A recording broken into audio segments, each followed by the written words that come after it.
Hello, everybody, and welcome to the MMOA podcast brought to you by the Institute of Clinical Excellence. I'll be your host this evening. My name's Ellen Seppi, and I'm coming to you live from Littleton, Colorado. Tonight, our topic is going to be on older adult safety, both the unfortunate ageist bias against older adults, our responsibilities as clinicians, and what we can do to help older adults stay successful. So, to start out, unfortunately, there's a bias that older adult drivers are less safe than those who are younger. And this is untrue.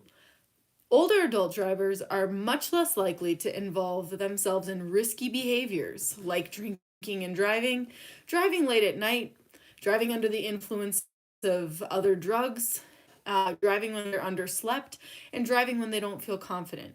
Older adult drivers have a plethora and decades of experience being safe drivers, which should be acknowledged. The unfortunate truth is that car accidents throughout the lifespan only increase in severity. Unfortunately, older adults are more likely to succumb to injuries associated with fragility during car accidents. Thankfully, a lot of older adults are still able to drive, which provides a lot of community access and life space mobility. In fact, 82% of men 70 and older are still driving, while unfortunately women who are 70 and older, only 55% of them are still driving. This self-limiting driving increases with time, and 85-year-old men are only 55% likely to still be driving. With that in mind, it's our job as clinicians to monitor driving safety and potential concerns to safety of both our patients and the general public. This is a tough line to walk for a lot of clinicians. Occupational therapists, exercise professionals, physicians, nurses, physical therapists all have responsibility to monitor different aspects of what makes a safe driver. This isn't just one person's job. This is our job as a team of healthcare providers. Older adult driver safety is multifactorial and complex. And contrary to popular belief, just because you're older doesn't mean that you have to go through routine driving safety assessments. In fact, states differ. The laws and likelihood that states are going to require drivers to go through a driving test routinely is not guaranteed. So it's our job as clinicians to ensure that our older patients are safe from every aspect. Not only is it our job to ensure that we're preventing the loss of that skill, but that we're monitoring real-time potential threats to safety and then counseling our patients and discussing options for transportation and life space mobility when safe driving is no longer an option. So, it's our job to discuss driving safety. Let's talk about what makes up a safe driver. If you think about it as a skill, driving requires range of motion of the neck, the shoulders, the fingers, the ankles. It requires reaction time. It requires cognitive capacity for wayfinding and the ability to perform a motor task while attending to road signs and other traffic. Driving is a complex task that really offers that person a lot of social interaction and freedom in their environment. It's easy to tell older adults that they'd just be better off driving. How would you feel if somebody told that to you? How would you feel if somebody told you that you should give up the keys to keep other people safe? With that in mind, it's very important for us as clinicians to keep in mind that this is a sensitive topic that threatens an older adult's safety and independence. We have to keep that in mind as we're making these assessments.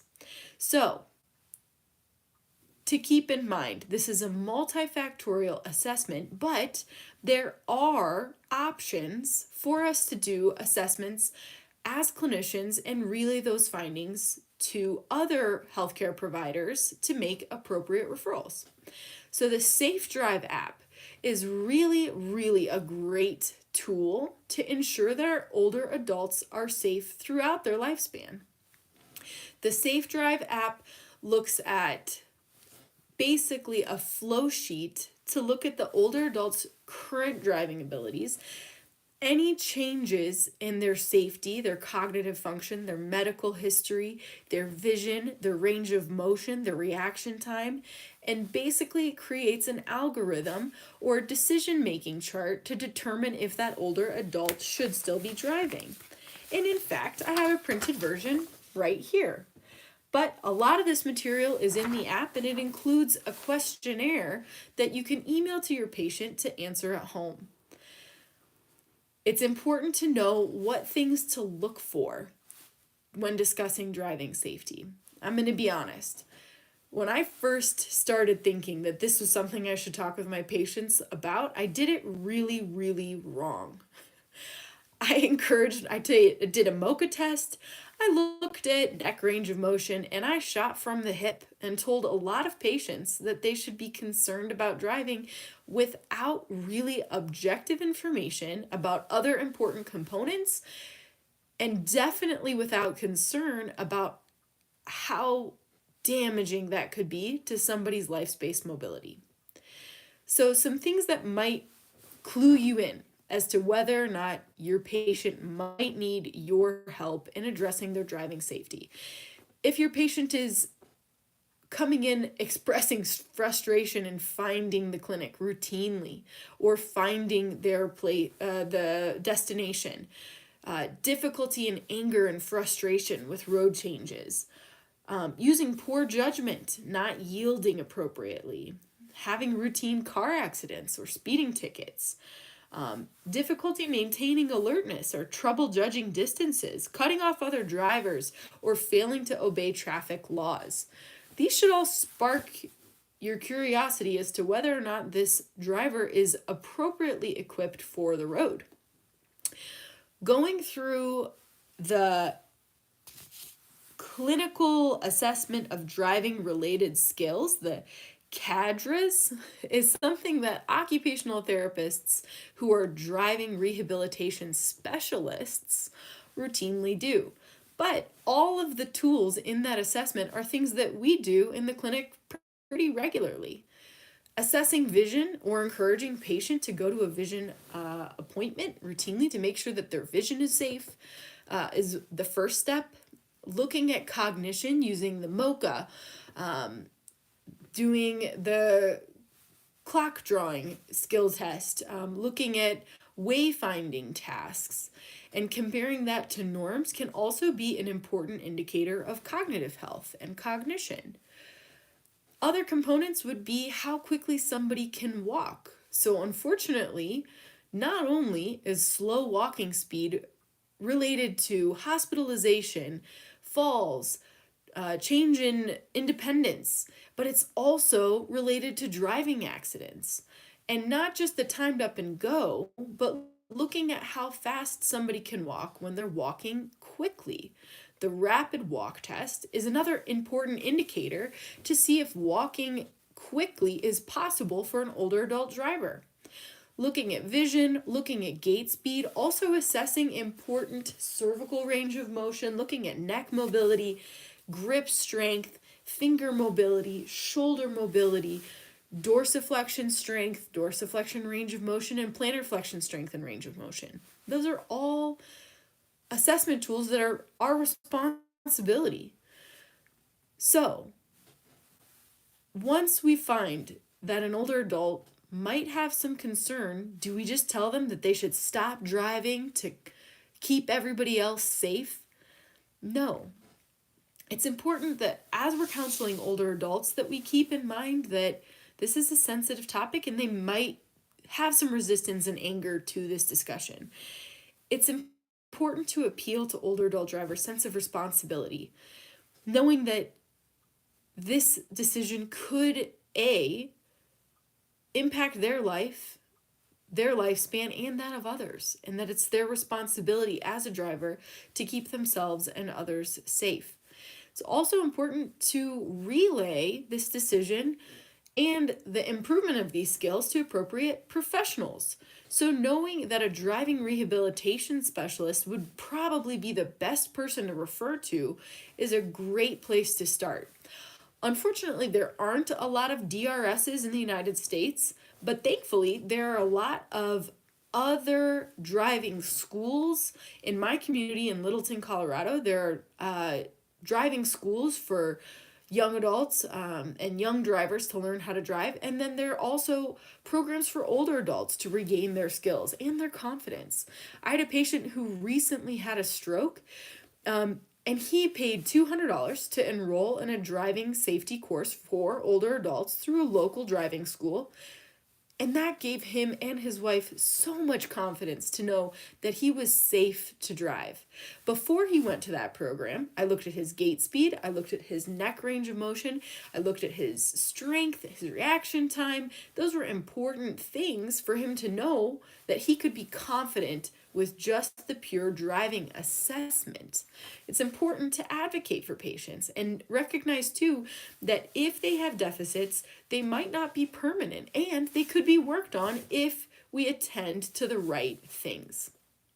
So, in closing, it's our job as clinicians to recognize that the assumption that older people shouldn't drive is ageist and wrong. Older adults are much more likely to be safe drivers than younger adults. Unfortunately, the consequences of frailty affect drivers who are older and the likelihood that they would have an injurious motor vehicle accident.